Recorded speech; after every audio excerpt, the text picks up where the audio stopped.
പ്രിയപ്പെട്ടവരെ, ഈ നിമിഷം പ്രാർത്ഥിക്കേണ്ട ഒരു കൃപ നമ്മളിൽ നിറയാൻ, പ്രാർത്ഥനയുടെ ചൈതന്യം നിറയാൻ വേണ്ടി നമുക്ക് ദാഹിച്ച് പ്രാർത്ഥിക്കാം. പ്രിയപ്പെട്ടവരെ, പ്രാർത്ഥിക്കുന്നവരുടെ ജീവിതത്തിൽ കർത്താവ് പ്രവർത്തിക്കുമെന്നുള്ളത് തീർച്ചയാണ്.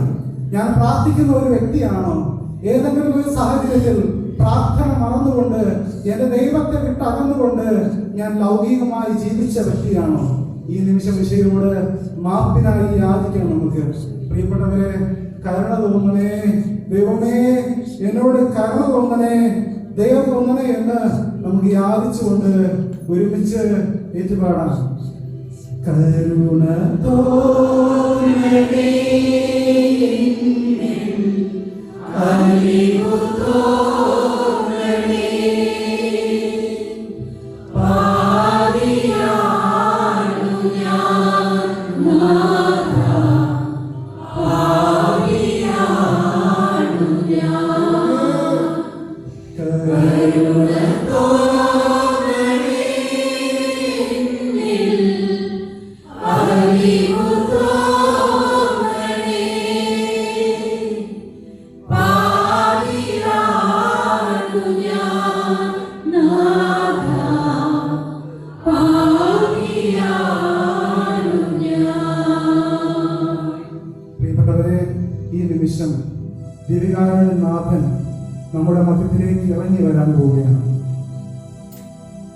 കർത്താവ് വിശ്വസിച്ചുകൊണ്ട് പ്രാർത്ഥിച്ചു കഴിയുമ്പോൾ, അവിടുത്തെ സ്പർശനം ഏൽക്കണമെന്ന് ആഗ്രഹിച്ചു കഴിയുമ്പോൾ ഈശോ നമ്മളെ സ്പർശിക്കുമെന്നുള്ളത് തീർച്ചയാണ്. പ്രിയപ്പെട്ടവരെ, രക്തസ്രാവക്കാരി സ്ത്രീ അവന്റെ വസ്ത്രത്തിന്റെ വിടുമ്പിൽ ഞാനൊന്ന് സ്പർശിച്ചാൽ ഞാൻ സുഖം പ്രാപിക്കുമെന്ന് വിശ്വസിച്ച ആ നിമിഷം അവൾ തൊടുന്നതിന് മുമ്പ് തന്നെ ഈശോ തീരുമാനിച്ചു അവൾ സൗഖ്യം പ്രാപിക്കുമെന്ന്. തൊട്ടു, സുഖപ്പെട്ടു. പ്രിയപ്പെട്ടവരെ, ദിവ്യകാരുണ്യ നാഥൻ ഇന്നും ജീവിക്കുന്ന ദൈവമാണ്. ദിവ്യകാരുണ്യ നാഥന്റെ സ്പർശനമേറ്റാൽ സൗഖ്യപ്പെടാത്ത വ്യക്തികളില്ല, മാറാത്ത ദുരിതങ്ങളില്ല, പ്രയാസങ്ങളില്ല. നമുക്ക് ദിവ്യകാരുണ്യ നാഥൻ നമ്മളെ ആശീർവദിക്കുവാനായി നമ്മുടെ സന്നിധിയിലേക്ക് ഇറങ്ങി വരുമ്പോൾ നിലവിളിച്ച് കരഞ്ഞുകൊണ്ട് പ്രാർത്ഥിക്കണം.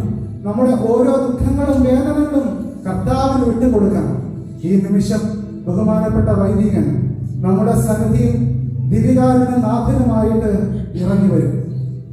കർത്താവ് തന്നെയാണ് ഇറങ്ങി വരുന്നത്.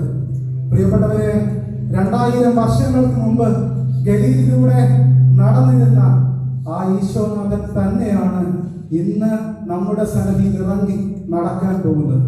നമുക്ക് ലഭിക്കേണ്ട അനുഗ്രഹം വേണ്ട എന്ന് വയ്ക്കരുത്, മനസ്സ് മടുത്തിരിക്കരുത്, മന്ദിക്കൊടിച്ചിരിക്കരുത്.